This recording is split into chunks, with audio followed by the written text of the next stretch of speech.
smirk there, a wry smile on his face as he manages to get probably the most successful top lane champion of the play-ins, at least, we've seen on this patch here at Worlds.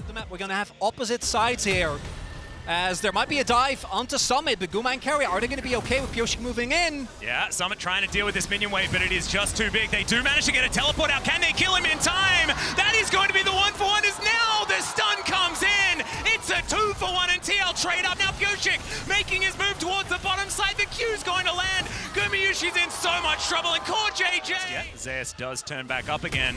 On vision. Summon his ult. There it is, and now Pyosik is coming down. There, the all-out comes through. The Q's going to land, and Zeus, he knows that he's dead. The Q's... Surprised if T1 just goes for the blades. Arrow coming in. Yeah, Ona is going to get blocked out, so Pyosik is going to be able to take this one. The arrow's going to connect, but Yun is going to be able to cleanse that one away. Ona's still looking for more. As the shockwave lands, Pyosik is going to try and safeguard his way out, but the hostile takeover will cancel that, and Faker will grab his... Dragon is getting some attention. Wards everywhere. Arrow going to connect onto APA. The hostile takeover comes through, and there is the chaining of CC.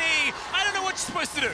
Yeah, that's really the only outplay on that one. APA unfortunately going down. Some comp team fight. I don't even think TL's comp is bad at team fighting, but trying to out team fight T1. Yeah, with a play on Zeus here. Wait, yeah, there's the scat of the week onto Zeus, taking a lot of damage. The unleashed power comes from Pyosik's going to take away. A bad situation. Zeus going down a third time now, and means that TL turret might be looking towards play on Faker. Pyosik does have his ult. Yeah, there is the Warthog flash. Scat of the week not going to be able to get the stun there though, as Pyosik is going to be the target here. Faker wanting some revenge, gets the flash out of him in trade for the shockwave, as now Zeus is looking to put in some support as well. Not going to be able to catch up. TL with 3-man strong here in the mid lane against the 3 of T. Oh! The flash forward from Zeus is going to be scattered. APA doesn't have a flash of his own though, as the shockwave was looking to grab Pyosik, but they'll get the free kill on the Syndra. APA not able to make his way out. And particularly on such a long lane, between the speed up from Faker plus the speed up from Jace as Cole goes in. Storm, that is going to be the hostile takeover though, as Gumayushi's just raining hell down on Core JJ. He's going to be the first one to fall, but Summit does get the all out onto Carrier. Not going to be able to bail himself out of this one. Bit too expensive, but the Q3 is going to connect, and now Gumayushi's in trouble. The arrow's going to connect onto Young, but it was Summit that was the problem. And TL will answer back beautifully in mid. And gold looking even. Now Core JJ will find Ona. Going to get a shattering strike off as Pyosik looking for Faker underneath the turret. Is going to get kicked into the wall as APA will just unleash the power and is going to reign supreme as far as the Orb Lady is concerned in this game. Summit be able to get himself into this mid lane once again, but that one is not long for the world, especially with this large minion wave.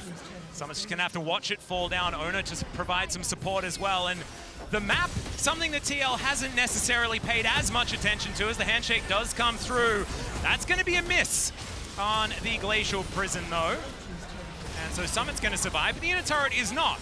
Here for Yon.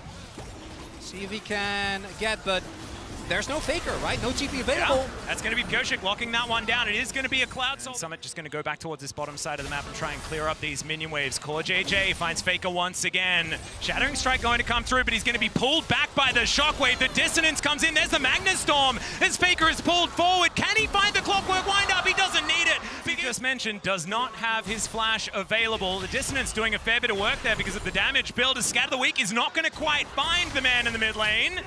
Pyosik going to get slowed down, but he connects the Q, and I have a feeling that even Faker's not going to be able to make his way out of this one. He's had some daring escapes before, but without Flash, Orianna doesn't exactly have too many methods, and now the TL Baron that we were just talking about, they're going to consider it here. The rest of T1 are in the area. Faker has teleport. There's 30 seconds on TL to make this play, and if they can lock this down, it could be a huge advantage for them. They need to keep Ona out of this pit though, as APA, he's going down low. Core JJ looking for his opportunity. Can he play bounce so they get him out of the pit? And it's going to be Pyosik that locks down the Baron. Can they win the fight though is the question. The hostile takeover gets the kill, utilizing Yun to kill APA. It's a disaster for TL, and Zeus, he knows it. He's flashing over walls. Yun's going to be able to pick up one though with these chakrams.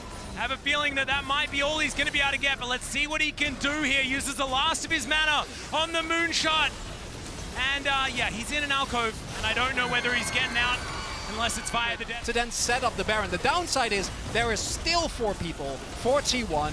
and a lot of resources have to be invested to take out Owner. The poke from Ashe and Jace is so pivotal. I actually would have loved it if TL here just go all in on the engage, right? Summit's all out was absolutely fantastic there to get rid of Owner. Because the follow-up engage from T1 is a disaster for Liquid, right? And if they also had gotten the Baron, it would have been a complete wash. But instead, I think TL, maybe on Faker, Pioshik deep in enemy territory. Going for it there as the kick does come through. Of course, Sonic Wave is going to connect as well. Core JJ looks for the opportunity, but the hostile takeover is there. Carrier always takes care of his friends. It's Pioshik. He even goes golden, going to be able to avoid the arrow with that. The rest of TL gets into position.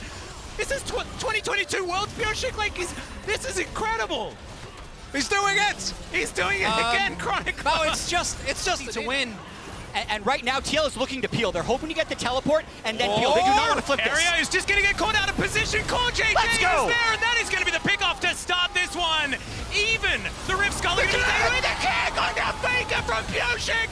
It does not stop from this man today. And Owner down to 50%. Of course, Summit's got the Q3, and it's a double for APA, and that's going to be a Baron for TL.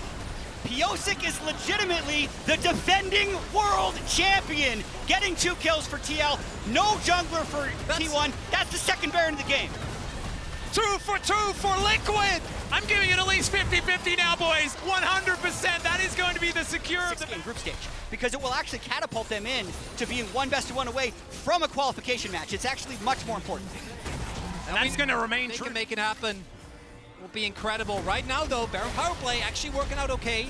Summit has to be able to escape this. Trying to get out of the way, but the Glacial Prison is going to connect. The arrow is going to sail wide. He tries to all out his way through. Does still have a bit of a shield, but Faker will finish him off now. Still, needed a lot of resources to lock that one down, as Baron is going to be utilized to try and take down this inner turret as well. But T1 going to get themselves into position. The volley is going to tag them. Not going to push into the fog of war. Chronicler, I'm having a hard time being unbiased with my analysis right now. Who do you think has better skill? Also going for Radiant Virtue here on the Renata, trying to build to Stankiness. Scat of the Week trying to come forward here. Summit just by himself, finds himself a Q. The Magnus Storm under 3 is gigantic, and Summit's going all out. He's going to get out of the fight as well with Kumiyushi. He's taken down Yun already. And Core JJ, both of them are going to go golden, and it's T1 that just roll over the top of TL, and even Summit will not be allowed to escape as Kumiyushi looking to chase after him. He's got the ward in the brush, and I have a feeling Summit, by going the wrong direction, is probably still going to die. After a 35-minute nail-biter with 2 Barons going over to TL, T1, well, they don't get the clean ace because Summit stays alive, but they were winning until they weren't. Chronicler, and that is going to be the Nexus turrets falling down. Our observers following the story of Summit, but it's the Nexus that needs to be addressed, and T1 are going to take the game, the first game of Swiss. Are we going to need...